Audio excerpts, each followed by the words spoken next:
Assalamualaikum warahmatullahi wabarakatuh. Alhamdulillahirabbil alamin wa bihi nasta'inu ala umuri dunya waddin. Wassalatu wassalamu ala asrofil anbiya'i wal mursalin wa ala alihi wa sahbihi ajma'in, amma ba'du. Yang saya hormati dosen pengampu kita, dosen mata kuliah Hadis Tarbawi, yakni Ibu Hajah Debibik Nabilatul Fauziyah. Semoga selalu ada dalam lindungan Allah Subhanahu wa taala, amin.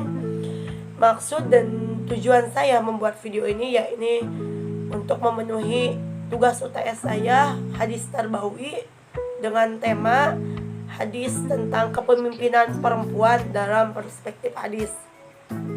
Sebelumnya izin memperkenalkan diri, saya Badli Bakiatus Sholihat dari Prodi Pendidikan Agama Islam Fakultas Agama Islam kelas 4A. Baik, kita langsung saja kepada isi pembahasan dari hadis yang akan saya sampaikan. Pembahasan kali ini saya akan membahas sub 4 pembahasan. Yang pertama ada isi hadis kepemimpinan perempuan. Yang kedua, terjemah dari hadis tersebut. Yang ketiga ada syarah atau penjelasan hadis menurut para ulama. Dan yang keempat, nilai pendidikan atau nilai tarbawi yang dapat kita petik dari hadis tersebut. Baik, kita masuk dalam sub pembahasan yang pertama, yaitu isi hadis mengenai kepemimpinan seorang perempuan dalam perspektif hadis. Hadis ini berbunyi, Bismillahirrahmanirrahim. Haddatsana Utsman bin Haitam, haddatsana Auf anil Hasan an Abi Bakrin qala laqad nafa'anillahu bikalimatin sami'tuha min Rasulillahi sallallahu alaihi wasallam ayyamal jamil ba'dama kidtu an al-haqqa bi ashabil jamal fa uqatila ma'ahum qala lamma balagha Rasulullah sallallahu alaihi wasallam an ahla faris malaku alaihim binta Kisra qala la yufliha qaumun wallau amrahumul ra'ah. Slide selanjutnya yaitu mengenai terjemah dari hadis tersebut. Nah, terjemah dari hadis tersebut yaitu berisi dari Utsman bin Haitham, dari Auf, dari Hasan, dari Abi Bakra berkata, Allah Subhanahu wa taala memberikan manfaat kepadaku dengan sebuah kalimat yang kudengar dari Rasulullah sallallahu alaihi wasallam pada hari menjelang perang Jamal. Dan setelah aku hampir membenarkan perkataan tersebut dan akan berperang bersama mereka. Dan kemudian ketika sampai kabar kepada Rasulullah SAW, Rasulullah bersabda bahwasanya bangsa Persia mengangkat Putri Kisra sebagai pemimpin beliau. Dan isi sabdanya yaitu tidak akan beruntung suatu kaum yang menyerahkan urusan mereka kepada kaum wanita. Hadis ini merupakan salah satu hadis yang sahih, yang sifatnya sahih, yang terbukti akan keadaannya. Dan juga hadis ini banyak sekali Nah, sebagaimana yang tadi telah saya sampaikan bahwasanya hadis yang diriwayatkan oleh Abu Bakar itu memiliki pendapat yang berbeda-beda. Ada yang menyetujui pendapat Abu Bakar dan juga ada yang menentang atau yang tidak menyetujui.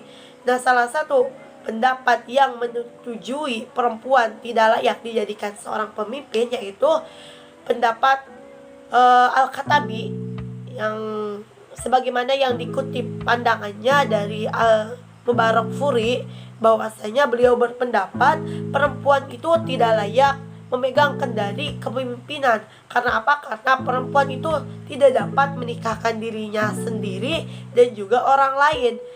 Dan juga beliau berpendapat bahwasanya mayoritas para ulama, jumhur ulama itu juga mengharamkan kepemimpinan diberikan kepada seorang perempuan. Nah, akan tetapi ada juga pendapat yang menolak gitu. Ada pendapat yang mendukung bahwa perempuan itu bisa dijadikan seorang pemimpin. Salah satunya yaitu Ibnu Jabir At-Tabari dan juga Imam Abu Hanifah. Nah, kemudian juga ada pendapat dari Al-Utsaimin mengenai hadis yang diriwayatkan oleh Abu Bakar, yaitu diriwayatkan secara hadis ini itu diriwayatkan secara gamblang gitu, secara nyata, secara langsung bahwasanya perempuan tidak patut dan tidak layak dijadikan seorang pemimpin. Nah, dalam pandangan Al-Utsaimin juga, laki-laki itu memiliki derajat yang paling tinggi dibandingkan perempuan disebabkan beberapa faktor. Faktor apa saja? Di antaranya itu laki-laki lebih unggul daripada perempuan dari segi akal, kekuatan fisik, maupun mampu memenuhi nafkah, mencari nafkah gitu ya. Nah, kemudian juga mampu melindungi dirinya sendiri dan bahkan mampu melindungi orang lain. Sifat laki-laki itu dengan adanya kelebihan tadi menjadikan laki-laki itu lah yang pantas menjadi seorang pemimpin daripada seorang perempuan. Nah, kemudian dari beberapa penjelasan menurut para ulama tadi dapat ditarik kesimpulan mengenai hadis yang diriwayatkan oleh Abu Bakar itu bahwasanya ulama yang memahami hadis tersebut secara tekstual atau secara teks langsung gitu ya, mendasarkan dan menguatkan pemahaman mereka pada Al-Quran dan hadis. Jadi mereka tuh berpendapat demikian, mengutip dari Al-Quran juga dan juga hadis apa dan larangan perempuan dijadikan seorang pemimpin. Nah, perempuan tidak layak menjadi seorang pemimpin dalam ranah publik dan politik dikatakan perempuan tidak memiliki kesempurnaan akal sebagaimana yang dimiliki oleh laki-laki. Kan kalau perempuan itu suka didasari dengan perasaan gitu ya, tidak enak kalau perempuan itu, dan juga tidak dapat menjadi saksi pada ranah hukum dan pidana, dan juga tidak memiliki kekuatan fisik yang sama dengan laki-laki sebagaimana kekuasaannya.